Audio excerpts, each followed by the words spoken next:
സംസ്ഥാന സർക്കാർ സമർപ്പിക്കുന്ന കണക്കുകൾ പരിശോധിച്ച് വയനാട് പ്രത്യേക സഹായത്തിൽ തീരുമാനമെടുക്കാൻ ഹൈക്കോടതി കേന്ദ്ര സർക്കാരിന് നിർദ്ദേശം നൽകി. ദുരന്തമുഖത്ത് മനുഷ്യത്വപരമായ സമീപനമാണ് വേണ്ടതെന്നും ഹൈക്കോടതി കേന്ദ്ര സർക്കാരിനെ ഓർമ്മിപ്പിച്ചു. സംസ്ഥാന ദുരന്ത പ്രതികരണ ഫണ്ടിൽ വ്യക്തത വരുത്തി സംസ്ഥാന സർക്കാർ ഹൈക്കോടതിയിൽ സത്യവാങ്മൂലം സമർപ്പിച്ചു.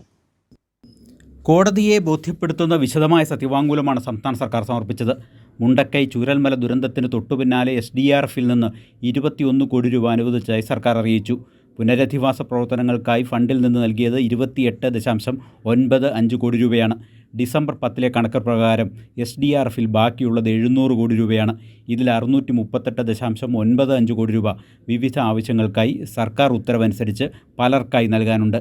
വേനൽക്കാല ആവശ്യങ്ങൾ നേരിടാനായി ഫണ്ടിൽ ബാക്കിയുള്ളത് 61.53 കോടി രൂപ മാത്രമാണെന്നും സർക്കാർ വ്യക്തമാക്കി.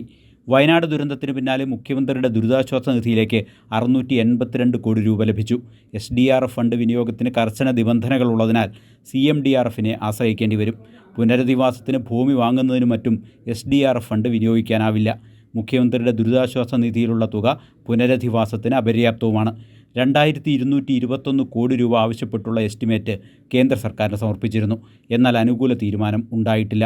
സഹായത്തിനായി കേന്ദ്ര സർക്കാരിൻ്റെ വേഗത്തിലുള്ള തീരുമാനം അനിവാര്യമെന്നും സംസ്ഥാനം കോടതി അറിയിച്ചു. വയനാട് പുനരധിവാസത്തിനായി പ്രത്യേക പരിഗണന അത്യാവശ്യമാണെന്നും സർക്കാർ പറഞ്ഞു. SDRFലെ മുഴുവൻ തുകയും വയനാടിനായി ഉപയോഗിക്കാനാവില്ല എന്നത് കേന്ദ്രത്തെ ബോധ്യപ്പെടുത്തണമെന്ന് ഹൈക്കോടതി തുടർന്ന് നിർദ്ദേശിച്ചു. സർക്കാരിൻ്റെ നിലവിലെ ഉത്തരവുകൾ അനുസരിച്ച് നൽകാനുള്ള തുകയാണ് SDRFൽ ബാക്കിയുള്ളതെന്ന് കേന്ദ്രത്തെ ബോധ്യപ്പെടുത്തണമെന്നും കോടതി പറഞ്ഞു. SDRFലെ മുഴുവൻ തുകയും വയനാടിനായി വിനിയോഗിക്കാൻ കഴിയില്ലെന്ന കാര്യം കേന്ദ്ര സർക്കാർ മനസ്സിലാക്കണമെന്ന് കോടതി നിർദ്ദേശിച്ചു. സംസ്ഥാനം നൽകുന്ന കണക്കുകൾ പരിശോധിച്ച് കേന്ദ്രം വയനാട് പ്രത്യേക സഹായത്തിൽ തീരുമാനം എടുക്കണമെന്നും കോടതി പറഞ്ഞു.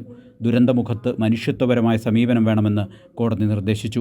തുടർന്ന് നിലപാട് സമർപ്പിക്കാൻ കേന്ദ്രത്തിന് നിർദ്ദേശം നൽകി. കേസ് ഈ മാസം 18 പരിഗണിക്കാൻ മാറ്റി.